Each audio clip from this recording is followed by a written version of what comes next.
আসসালামু আলাইকুম। এটা হলো মিষ্টি কুমড়া। আসলে আগে মনে করতাম যে মিষ্টি কুমড়া গরুয়ে খায়, এখন আমার মতো মানুষের মিষ্টি কুমড়া খাইতে হয়, কাটতে হয়, করার কিছু নাই। যাই হোক, এখন রাত 8টা বাজে। কালকের জন্য কিছু রান্না করতেছি। কাজ থেকে আসছি, আইসাই রান্নাবাড়ি বসাইছি, তারপরে দেখাচ্ছি কি কি রান্না করবো আজকে। তার আগে আমি একটু পেঁয়াজ মরিচ দিয়ে মিষ্টি কুমড়াটা বসিয়ে নিই। এই যে তেলের মধ্যে পেঁয়াজ মরিচ দিলে কেমন ছ্যানছ্যান করে না? কিছু কিছু মানুষ নাকি আমার কথা শুনলে ছ্যানছ্যান করে, তাদের গা। কেন গো? আমি কি করেছি? আমি কোনো আপনাদের বকা দিয়েছি? আপনাদেরকে তো আমি অনেক ভালোবাসি। যাই হোক, করলে তো আপনাদের গা জ্বালা করলে তো আমি থেমে থাকবো না, করার কিছু নাই। রান্না বাড়িতে আমাকে করতেই হবে, খেতেই হবে, তাই না? তো এখানে মিষ্টি কুমড়া, পেঁয়াজ, রসুন, কাঁচামরিচ দিয়ে দিয়েছি। একটু এখন লবণ দেব। লবণটা দিয়ে একটু কষিয়ে নেব পেঁয়াজটা। এত কষ্ট করে ছোটোখাটো একটু অল্প সময়ের জন্য একটা ভিডিও বানিয়ে আপনাদের সাথে দেখা করতে আসি, তাও নাকি আপনাদের কারো গা এরকম কাঁচামরিচ পেঁয়াজের মতো ছ্যান ছ্যান করে গরম তেলের জন্য। আহারে, এটা আপনাদের ভুল ধারণা। আমি আপনাদেরকে অনেক ভালোবাসি যারা বলেন। তো যাই হোক, আমি মিষ্টি কুমড়াটা একদম পানি ঝরিয়ে রেখেছি। এখন দিয়ে দিব পেঁয়াজের মধ্যে দিয়ে একটু নাড়াচাড়া করে ডেকে দিলেই হয়ে যাবে। এটা ইজি অ্যান্ড সিম্পল। গরুও খায়, আবার আমিও খাই।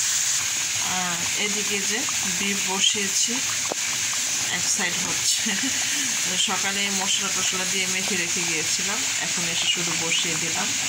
ভাত ফুটে উঠতেছে, ভাত হলে আমি ভাত খাবো। আর এই যে এখানে স্পিনাচ শাক রান্না করেছি। আর আমার দুষ্ট প্রিন্সেসের জন্য চিকেন ফ্রাই করেছি, ও খেতে চায় না। তারপর আর এখানে বাজার থেকে ধনে পাতা নিয়ে আসছিলাম। এটা শসা, একটু ডাল ভিজিয়ে রেখেছি। ডালটা ভিজিয়ে রেখেছি। এই যে পুঁই শাক দিয়ে ডাল, আর যে ইলিশ মাছ, এটা দিয়ে পুঁই শাক রান্না করব। ডাল একসাথে করে, ডাল, পুঁই শাক আর ইলিশ মাছ। এটা অনেকেই খায়, আমি অনেকদিন আগে খেয়েছি, আবার আজকে রান্না করব। আমরা প্রবাসী, অনেক কষ্ট, ইচ্ছা করলেই যে কোনো কিছুর সাথে সাথে রান্না করে খাওয়া সম্ভব হয়ে ওঠে না, কারণ অনেক কাজ করার পর রান্নাঘরে আসতে হয়। বাইরের কাজ হলো সবথেকে কঠিন, কারণ আসা যাওয়া যাতায়াতেও অনেক সময় চলে যায়। তারপর পেটে খিদা নিয়ে এই সমস্ত রান্না করতে হয়।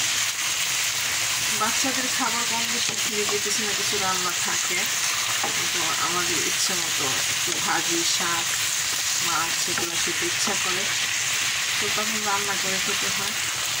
যাই হোক, বাকিটা মনে হয় না বেশি সময় লাগবে, ঢেকে দিলেই হয়ে যাবে।